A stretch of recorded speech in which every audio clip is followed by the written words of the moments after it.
जय हिंद, जय भारत, जय श्री राम। आज का हम विषय बताएंगे आप लोगों को पुराने समय का बना हुआ मकान। आज हम एक गांव में आए। इस गांव का नाम है साथरा, तहसील तलाजा, जिला भावनगर का ये बात है। आप लोग ये ऊपर का जो छप्पर देख रहे हैं, ये ऊपर का छप्पर लकड़ी का है। ये छत है, उसके ऊपर भी मकान है। देखो, ये जो थामला लगा हुआ है खंभा सामने, ये आप लोग देख लो। ये 200 साल का पुराना है। और ये दीवार, ये लकड़ी खंभा और ये सब लकड़ियाँ 200 साल की लगी हुई हैं पहले का। पता नहीं अभी कितने दिनों तक चलेगा। ये जो दीवार आप लोग देख रहे हो, ये दीवार भी 200 साल का हो गया।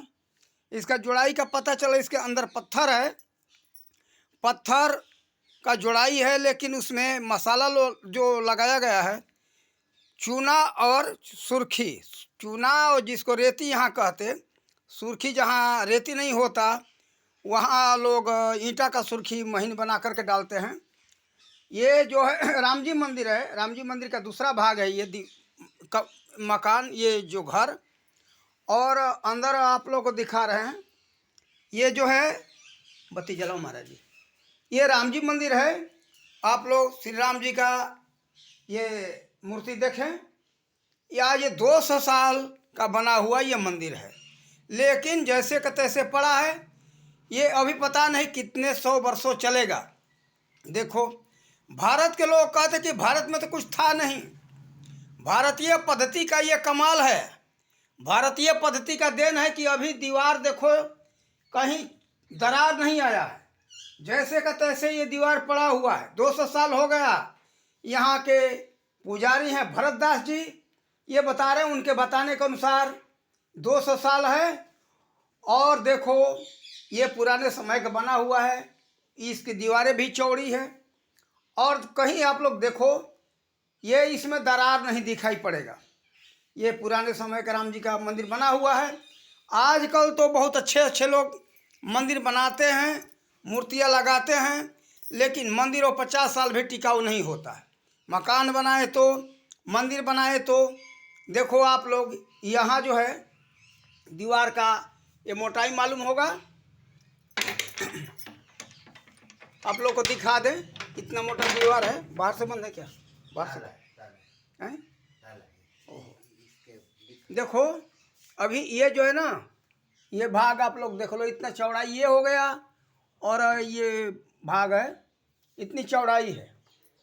और ये देखो, ये आप लोगों को दिखा दें, ये पल्ला बंद करने पर इधर से इतना चौड़ा दीवार दिखाई दे रहा है। ये पत्थर का और सुर्खी और चूना का, रेती का, जो यहाँ रेती कहते, बालू, मोटा बालू कहते दूसरे भाषा में, मोटे बालू का और चूना का मिलावट का ये दीवार है। यहाँ देखो, यहाँ ये दीवार आप लोग देख लो, इतना मोटा है। कोई अधिक यहाँ मोटा तो नहीं है, फिर भी यहाँ मोटा बीच का दीवार है, इसको बात नहीं है, लेकिन बाहर का दीवार बहुत मोटा है। और आज के समय में लोग इतना मोटा दीवार भी नहीं बनाते, पतला पतला दीवार बनाते। और केवल सीमेंट के बल पर देखो, यहाँ साफ ये देख लो कि ये बीच का पल्ला हो गया, लेकिन इतना है। और इधर का भाग ये देखो, ये सब भाग इतना मोटा ये दीवार है। ये कितना होगा? लगभग 2 फीट दीवार है। तो देखो, ये मजबूत बनाना चाहिए। कुछ भी बनाओ, मजबूत बनाओ। और इसमें सबसे विशेषता ये है, सुर्खी और चूना, चूना से मिला करके, सुर्खी और चूना से जो जोड़ाई होता है ये टिकाऊ होता है। ये लकड़ी है साखू की, जिसको साल भी कहते, वो लकड़ी का खंभा लगा हुआ है। ये आप लोग देखो, ये जो पुराने समय में है, आज से 800 वर्ष पहले, ये साफ साफ यहाँ ईंट दिखाई दे रहा है। लाहौरी ईंट से बना हुआ है। ये तो ऐसे ऐसे ईंटों को हमने मकान बना हुआ देखा, बड़े बड़े गढ़ बना हुआ देखा, 800 वर्ष का। हमने राजस्थान में देखा था, जयपुर ज़िले में, ये 800 वर्ष का पुराना मकान था, इसी ईंट से बना हुआ है। ये ईंटा जो है बहुत मजबूत होता है। और ये पकाने का विशेषता है। ये देखो, इतना बाहर साफ दिखाई दे रहा है, दीवार कितना मोटा है। ये सबसे जोड़ाई का जो मसाला है, जोड़ाई का मसाला का कमाल है इसमें। और ये सुर्खी और चूना, चूना जो मिलाया जाता है उसके चलते बहुत मजबूती होता है। आप लोग देखो ये कितने कारीगरी करके लकड़ी से बनाया गया है। ये साखू की लकड़ी हजारों वर्ष खराब नहीं होता, ये बहुत टिकाऊ होता है लकड़ी। देखो ये लकड़ियों का कमाल है। लेकिन हाँ, ये जोड़ाई का सबसे बड़ी विशेषता है मसाला का। तो देखो आप लोग, भारत के लोग कहते हो कुछ लोग कि जो कुछ है विदेशों में है, भारत में तो कुछ था नहीं। आप लोग बहुत से चीज़ों दिखाएंगे और बहुत से दिखाने वाले वीडियो दिखाते हैं। आप लोग देखो 2-2 हज़ार 5-5 हज़ार वर्ष का भारत में एक से एक बड़े बड़े महल और मकान मंदिर पड़े हुए हैं। ऐसे 2,500 वर्ष पहले का हो गया एलोरा अजंता का वो जो बना हुआ मंदिर, वैसे का वैसे पड़ा हुआ है। कलाकारियाँ कलाकृतियाँ पहले की बहुत मजबूत थी। अब इस समय वर्तमान में अब इस समय कुछ भी नहीं है। लेकिन लोगों का भूल है अपने भारत के इतिहास को, भारत के कलाकृतियों को लोग भूलते जा रहे हैं। भूलो मत भारत के लोगों। अरे भारत इसीलिए सोना का चिड़िया कहा जाता था। भारत सब कुछ में आगे था, ज्ञान और विज्ञान के सूत्र आगे थे, और इसी बल पर जो भारत जगत गुरु कहा जाता था। आज से 2000 यानी 1900 वर्ष पहले, 2000 वर्ष पहले लगभग में भारत सोना का चिड़िया कहा जाता था। भारत से ही विदेशों में सब कुछ जाता था, विदेशों में कुछ नहीं था।